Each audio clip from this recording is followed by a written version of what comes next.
I just want to say a few words, first of all, about ISSP. Just to give a rural development has been an area of research here at the university for quite a long time.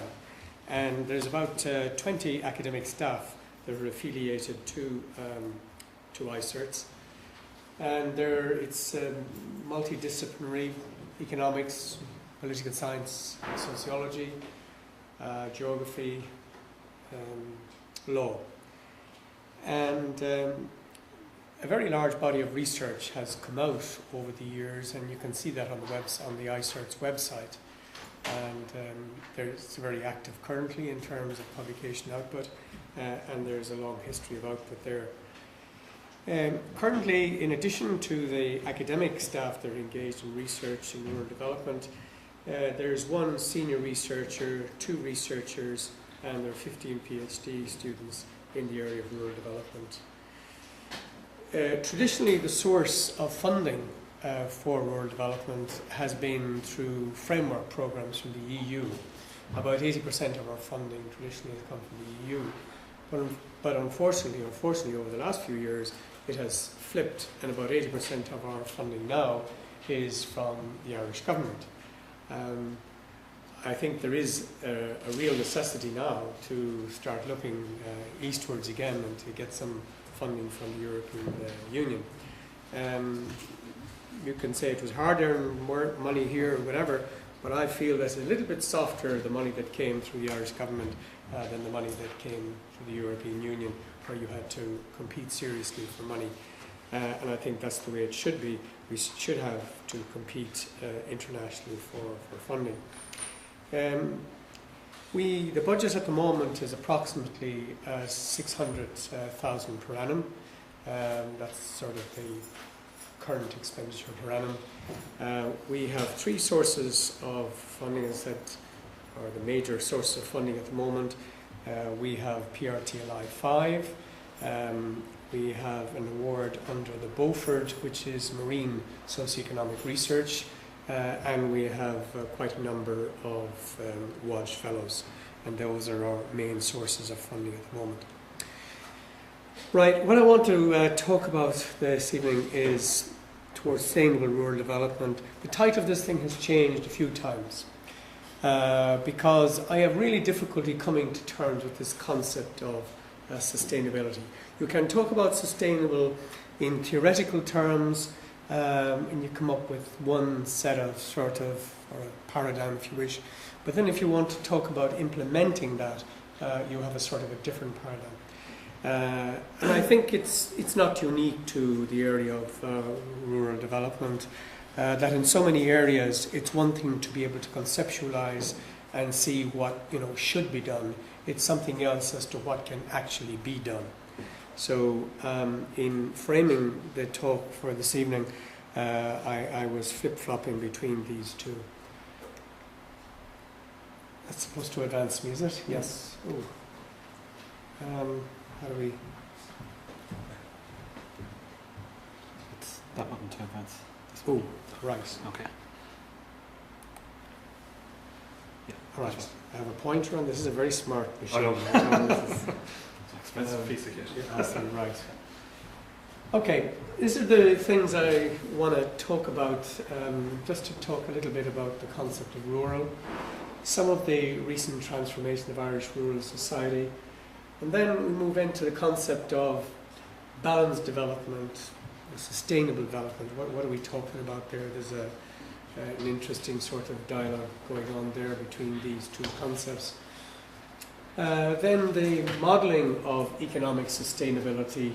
What sort of instruments do we have that, to look at the idea of economic activity, social aspects, environmental aspects,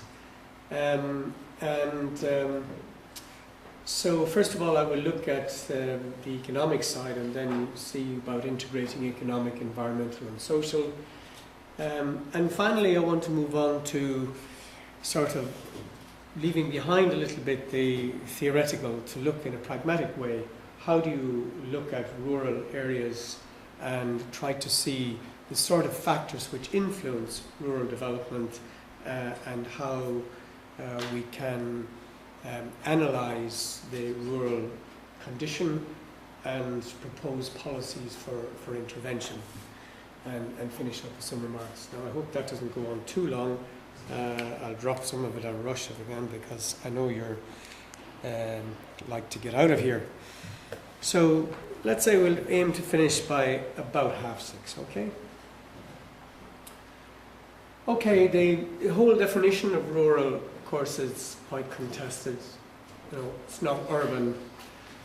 We have a CSO definition which says that any a town or village that has a population of more than 1,500 is deemed to be urban, whereas anything below that is rural.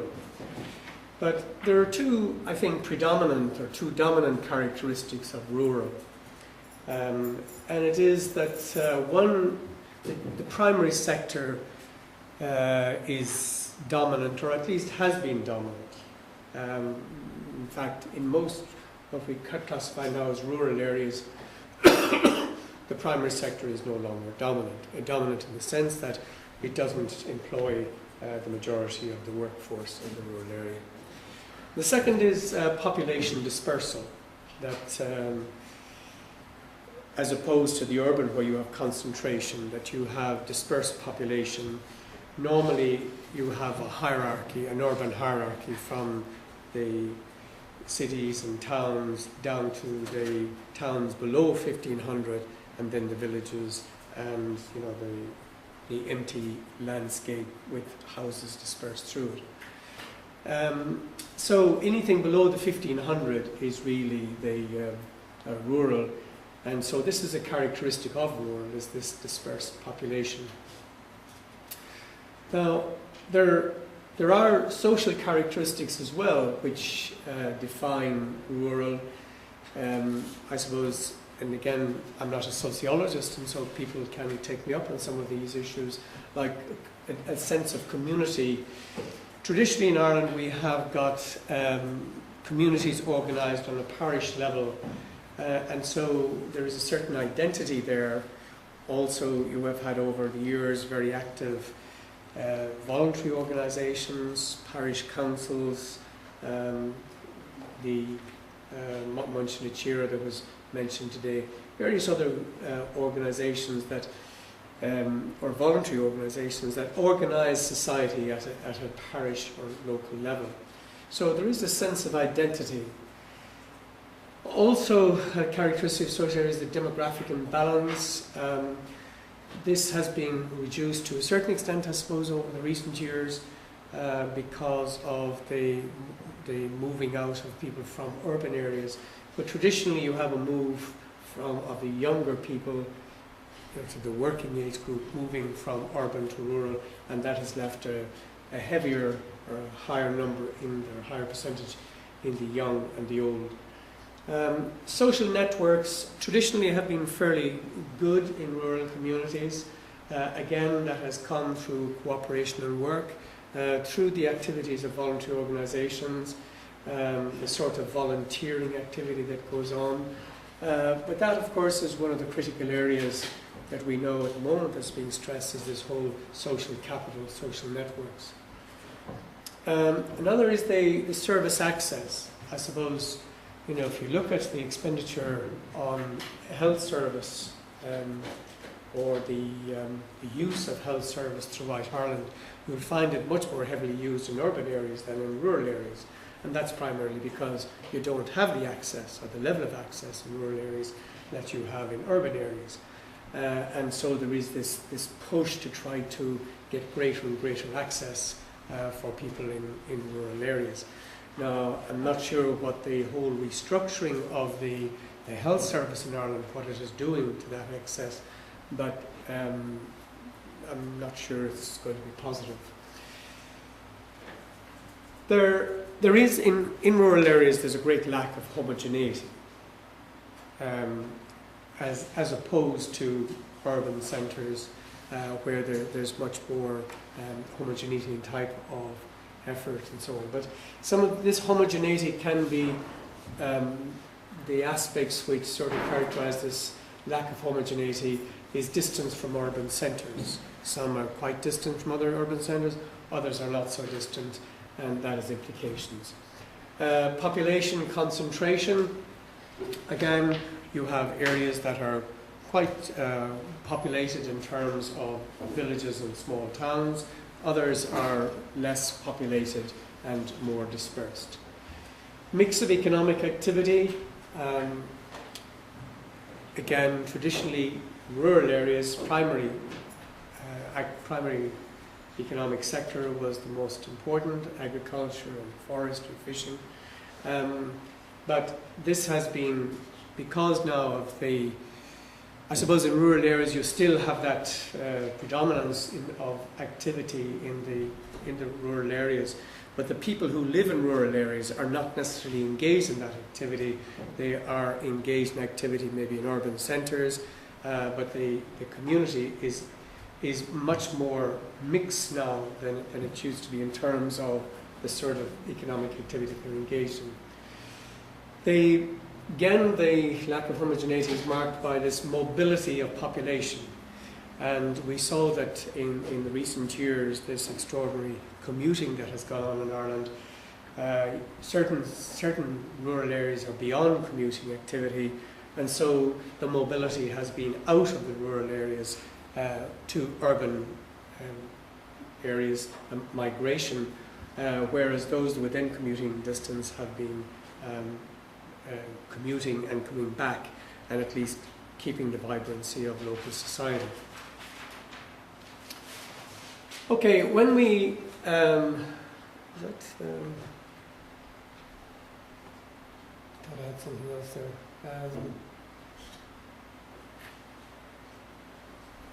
Yeah, okay. Right, when we talk about balanced development, and this is something that the government has mentioned in white papers and in programs and so on, having balanced development.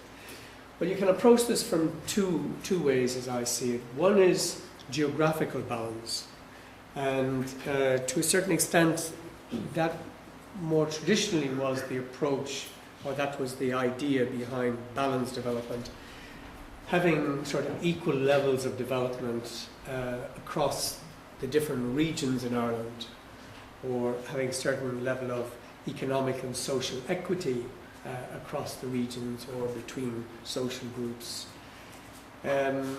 or equality or parity of life chances. And this within the various economic programs of development, particularly in the context of the structural funds, which started in the 1980s, this was an idea that we tried to sort of bring into our programs and to sort of inculcate this sort of ethos. But I think more recently there is this concept of sustainability, which also is a type of balanced development. And now the concept sustainability is something that has been around for a long time, and it came out of the 1960s in various international, particularly UN discussions on, particularly being struck by environmental problems and in different locations around the world, and the sort of the world sustainability. And I think it's sort of the start of the greenhouse gases and all that sort of thing, and that we needed to bring more balanced development, a greater consideration of the negative aspects of output, that we had to try to tame these somewhat. And but again, within the European Union, I think that's where I think Ireland has been most strongly struck by this concept of sustainability through environmental regulations. Interestingly, Ireland has been very reluctant to embrace these environmental regulations, and in fact had to be brought in screaming and having had judgments from the European courts threatened on them before they actually agreed to some of these regulations coming in. So the environmental aspects, recognising that across all production, whether it be industrial production or agricultural production, there are negative outputs, and these negative outputs have to be taken into account when we talk about the balanced development. There's also the social aspect to economic to sustainability. That in order to have sustainable communities, you have to have a balanced community structure, and try to avoid exclusion, and try to have people share in community well-being, and try to get contributions from people to contribute to the social well-being. So taking these three aspects together, economic, environmental and social, these have become important elements when we're looking at economic well-being, or when we're looking at economic growth. We cannot look at it just from an economic perspective, but we have to take these aspects into account as well. There are other aspects which, looking at the international literature, that the concept of governance is an important aspect, and we heard from Chris Curtin and Tony Varley this morning about the empowerment at the local level. By and large, we have a tradition, I suppose, of having top-down type of governance, and the bottom-up type of governance is something that was there in a sort of a voluntary organisation, but was never given too much recognition by government. But over the recent years, and again thanks to our membership of the European Union, the concept of local governance has become important. I mean, the principles of the European community is that you have subsidiarity, that control or power or whatever it is should go down to wherever, to the optimum level, and that there are aspects of governance of society which can go down to a very low level, indeed right down to community level. There are certain aspects of people's lives which can be directed, controlled, the decision making taken at the local level. And of course the optimum is when you combine the top down and the bottom up, looking for optimum outcomes. And now it was interesting to talk by Chris and Tony this morning that there is a feeling that most of the governance is coming from the top down, and there isn't enough of involvement from the bottom up. But that is another aspect of the sustainability type of literature that's there. And finally, there is this financial, administrative aspect. How can a community, how does it provide the various services that are needed in the community? Is it all provided from the top down, or does the community itself provide some of the local services? And particularly in the French literature, you find that this financial capacity and administrative capacity at the local level is important in terms of the concept of sustainability. But personally, I have to start, I suppose, as an economist, but I cannot see how anybody can talk about sustainability. And I suppose here I'm thinking in terms of sustainability, viability, how you can talk of sustainability without having economic sustainability. It seems to me that if you don't have economic sustainability or viability, then you aren't going anyplace very fast. So I would start from that point as to what is sustainability, and then move out to incorporate some of the other aspects. just to say briefly, over the recent past, there has been quite a transformation of the Irish society, Irish rural society. And I think the predominant things are the contraction of the primary sector. That I don't know if there's any district electoral division, or very few district electoral divisions. So Rob, you'd have all this mapped now at this stage. But there are very few district or electoral DEDs or EDs that are dependent on agriculture, or have more than 50% of the population engaged in agriculture. It's right down to 20%, 30%, that sort of order of magnitude. So the contraction of the primary sector has been extraordinary in terms of the extent, geographic extent, and in terms of the actual economic extent. And off-farm employment has become an important part of the household, rural household livelihood. And some work that we have been doing over the recent years in Ireland, you find this, we did some work in County Mayo, and something like even what you might call a rural county like Mayo. In the 3 sites that we looked at, something like 60% of the income was coming from our farm. Looking at rural Poland, we found the same thing, not as high, but again, well over 50%. And also I've been involved in doing some work in China, rural China. And again, the village that we were looking at, which was in southwest China, something like 60% of the income was coming from off-farm. And you know how that came. It came from commuting to work, going away for the week, coming back on weekends, or sending back remittances. But up to 60% of the income was coming from non-farm sources. Well, given the size of the farms in China, you'd need to, if you're going to have any sort of standard of living, you'd have to have something other than what you were getting off these small farms. The average size of farm, by the way, in China is 1/3 of a hectare. So,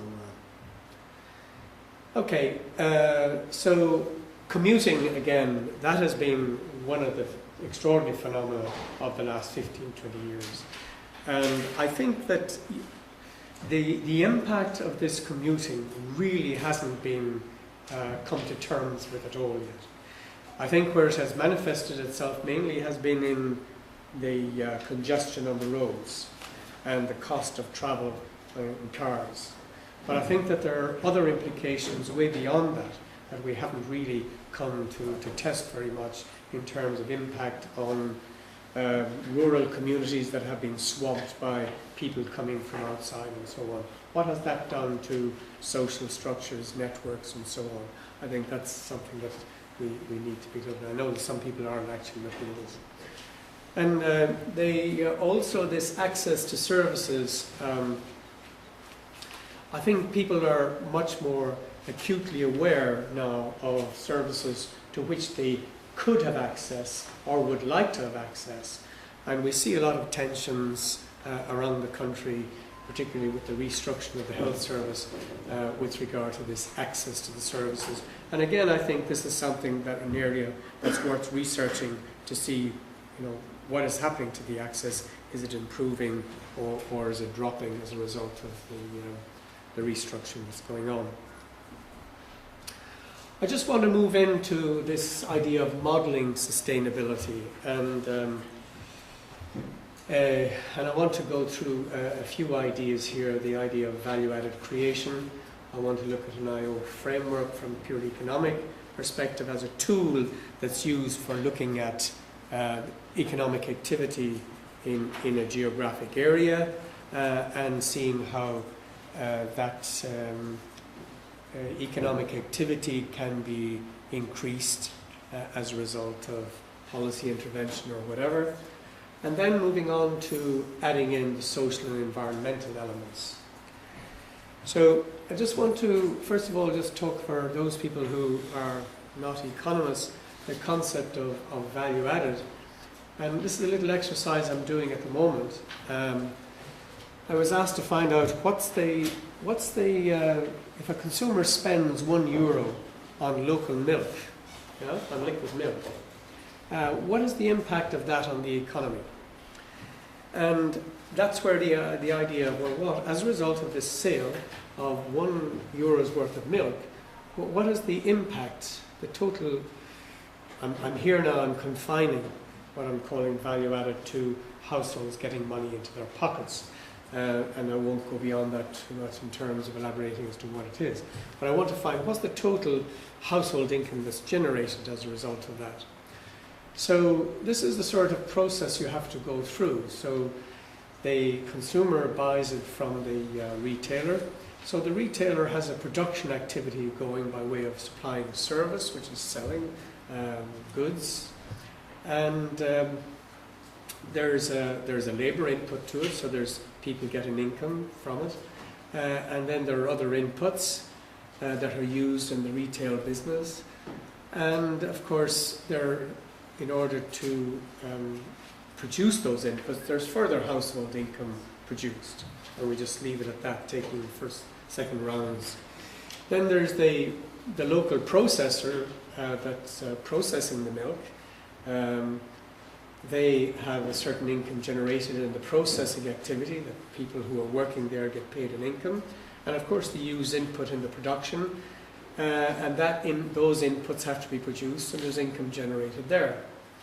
And finally, the farmer produces the milk, and he generates some household income for himself, but he also uses inputs in the farming, in production of the dairying of the milk.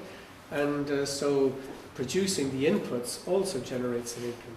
So if you put all those bits of income together, you get a certain amount of total income. And we use an income multiplier because the multiplication doesn't quite stop there. Because when people, here we're adding all of the income together from all these different sources, but that income has to be multiplied by another multiplier in order to get the overall impact of this €1 worth of milk. Because when we spend income, you, I, we spend income, then that is used to buy something, and of course that has to be produced. And so in the production of that generates income, and so there's another cycle of multiplier effect there. So I just give this illustration. As I said, it's something that I've been asked to estimate at the moment. It sounds a very simple question, but in fact it's a little more complicated to estimate all of this. At the end of the day, unfortunately for the people who are asking me this question, the total impact of this €1 of spent on milk locally is going to be only about €1.5. So they thought that they would come up with something much more exciting. So I move on from that idea of value added to look at a conceptual framework in which we can look at inputs, and we can look at a region or look at a community, and we try to analyze the economic activity that's going on there. And we use what's called a Leontiev framework. And Mr. Leontiev was one of the people who helped to draw up the national plan, the first national plan for Russia in 1923.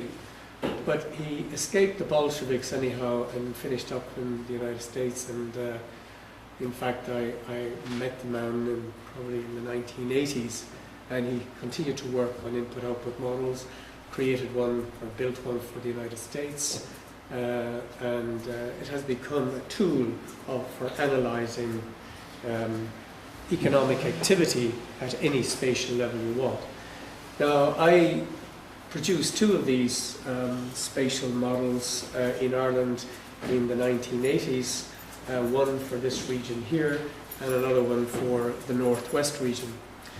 The basic idea is that all of economic activity in an area, in a geographic area, in a community or whatever, can be constructed as flows of outputs and flows of inputs. Yeah? So here we talk about the economic sectors, right? So normally we talk about three major economic sectors, primary, secondary and tertiary. And for any sector, let's say talking about the primary sector here, you have inputs coming from the sector itself, you have output going into the sector itself, you have output going into other sectors, into the secondary sector and into the tertiary sector, and then you have it going into what we call final demand. That is purchased by either for local consumption or by local government or for export. Yeah? So this is what happened to the output from any sector. Some of it goes for intermediate production, and some of it then goes into final consumption, either locally, domestically, or internationally.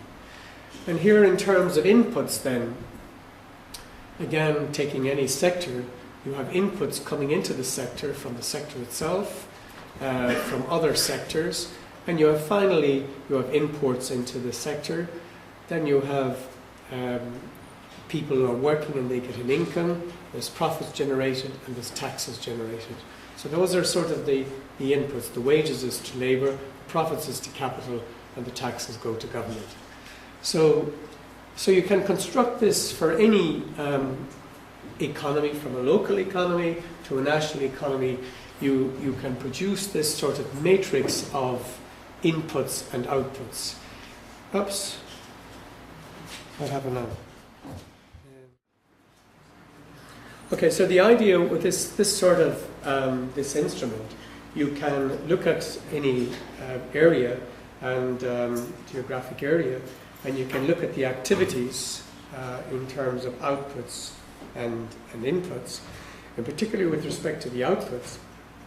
And in order to produce these outputs, you have to have entrepreneurial activity or enterprises operating. And you can ask the question, how could we increase output in any of these sectors, or are there other sectors which we could be getting output from that we're not getting output from? So this is a way of having an insight into the activities that's going on.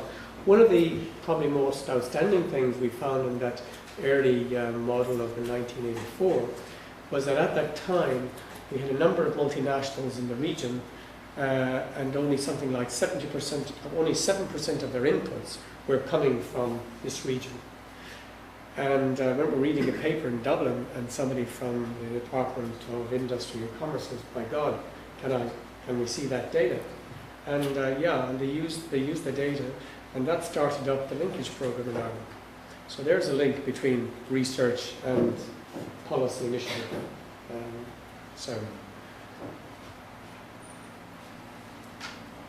But we also saw that in terms of the linkages within Ireland, we saw that at the time there were companies like digital, things like, there were all sorts of things being imported into the region that could be produced in the region.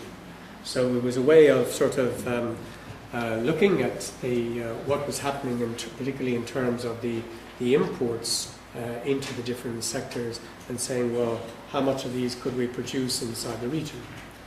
And so we normally, when we talk about input-output models or the LTO frameworks, we talk about 4 quadrants. These are the intermediate inputs. These are final demand. These are what we call the primary inputs. And this quadrant here has to do with transfers and taxes and things like that. So we won't go into that. But what this does lend itself to is that you can, and this is something that you find in the literature, that you can, if we accept that, from economic activity, that there's, from the economic sectors, that there are certain outputs that come from the economic sectors. There are social outputs and there are environmental outputs, and also that in the production of the economic sector, there are social inputs and there are environmental inputs. You can build these into your model. Now, the big problem now, conceptually, you can do that, but the question is, how do you put values on these? For example, you talk about some of the social inputs that go into the production process. How do you value these social inputs?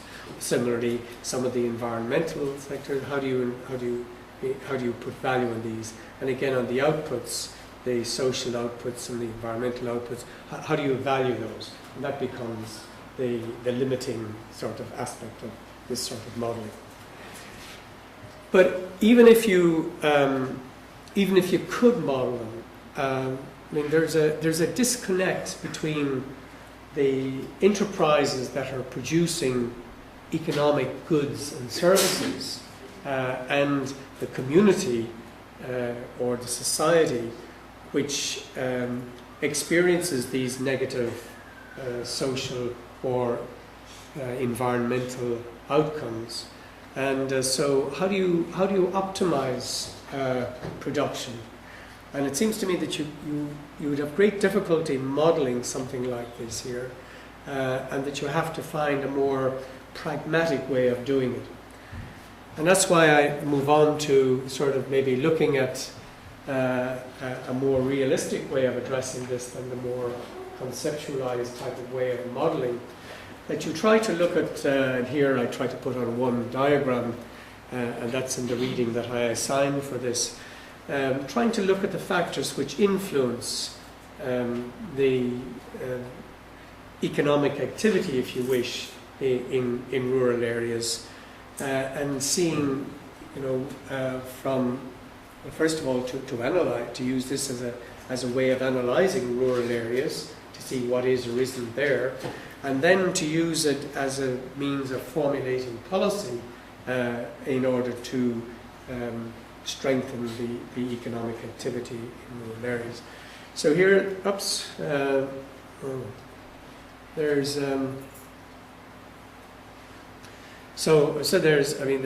there's external factors, which is general economic conditions, which is, by the way, in general terms, the most positive factor in terms of generating economic activity in rural areas.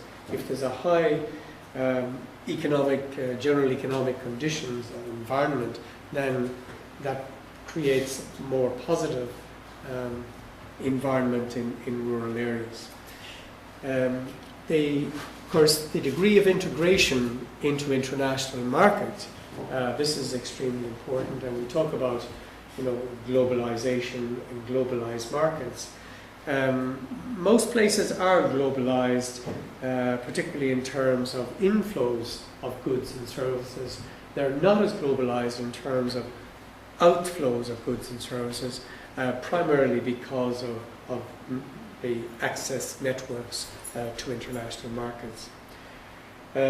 Policy, of course, has been extremely important for rural areas in Ireland, coming from the Common Agricultural Policy and then extending that out into more general rural policies. But internally in the rural areas, you have the natural endowments and the sectoral specialisation that goes on. Now, we always thought that natural endowments were what was going to determine the sort of sectoral activity that goes on, but we know that now has changed, particularly since Ireland's experience in economic development has shown us that you can create resources, particularly by out of the workforce you have, the environment, and so on. You can create resources that you felt you didn't have. When I was first working with the European Commission on work, we had a comparative advantage in agricultural production. We didn't have it in industrial production. Well, here we are now, sort of 20, 30 years later, and agriculture really accounts for something like 5% of our total production. So that came about because we didn't accept the sort of natural endowment we had was just land and people. We had also capacities that could be created. So the population, the labour force, density and demography, these are important factors in determining what's going to go on locally. And again, this idea of the concentration, of course, one of the disadvantages of rural areas is that we don't have the externalities and the economies of scale and the sort of niche markets and so on that you have in urban areas. So this is something that we can work on. Network intensity, social capital and all of that. Let me just move on. These are sort of listed those here. So access to markets and services, obviously very important. Governance, environment, network intensity. But these are all aspects that can be worked on from a policy point of view. So rather than modelling and coming up with sort of trying to overcome some of these conceptual problems, I believe it's much better to address the problems of rural areas through looking at all of these factors which influence economic activity in rural areas. And I said what Chris and Tony were talking about today was a rural community which from an economic perspective is quite underprivileged, and I find it difficult to be optimistic about these distant rural communities. But I think where you can work on some of these aspects, like the networks or the access to markets or the demography or whatever, that you can be more optimistic with regard to the future. And so finally I move to just some concluding remarks. That disciplines provide windows into the same reality, but there are very different perspectives. And I find that, when I hear sociologists talking or hear geographers talking, they sort of knock a hop out of me, because I really feel that sociologists and geographers should know more about economics, just the same as economists, I think, need to know more about sociology and geography and the political aspects. And so that there is more, economic reality is more than just production. And just an anecdote, when I produced my first input-output model for the West Region, it was part of a development plan for the West Region, and I went to a meeting where you had local councillors and so on, and we were presenting our plan of development for the region, and this councillor, and people might know him here, a man called Johnny Callanan. Johnny died many years ago, but Johnny congratulated me on the work we had done and what a brilliant job, and it must have taken a lot of work. And then he says, "We're not going to accept it." And I said, "Oh my God, why? What's wrong?" "We couldn't sell it to our people," he says. So that was fair enough. So, anyhow. So you must integrate these different perspectives in order to have a real view of rural society, because it is that collective perspective that is reality. So sustainability calls for this integrated perspective on rural society in both analysis and in policy formulation, because if you just focus on the economic or the social, you'll find, it is not really sustainable. And again, I find sociologists very often are very optimistic with regard to what is possible, but if you don't have some economic underpinnings, an economic reality, well then you're not going to go too far in your sociological course. Again, implementing sustainability in a holistic way, for me this is always a conundrum, and it's why I was flip-flopping back and forth in preparing this. I really have not, in all of the reading I've been doing, and Maya has helped me out a bit on this, it's actually difficult to come up with somebody who has come to terms with sustainability. And that's why I look forward to a number of papers that are going to be read here over the next few days that are looking at the issue of sustainability, and I'm interested in how they have come to terms with it. Finally, there are limits to policy intervention. You can say that North Connemara should have this, this and this, but you have to be realistic that policy intervention has diminishing returns, and also there are financial constraints. So this is the realism that you have to come up against when you're prescribing policy intervention. There are limits. So thank you.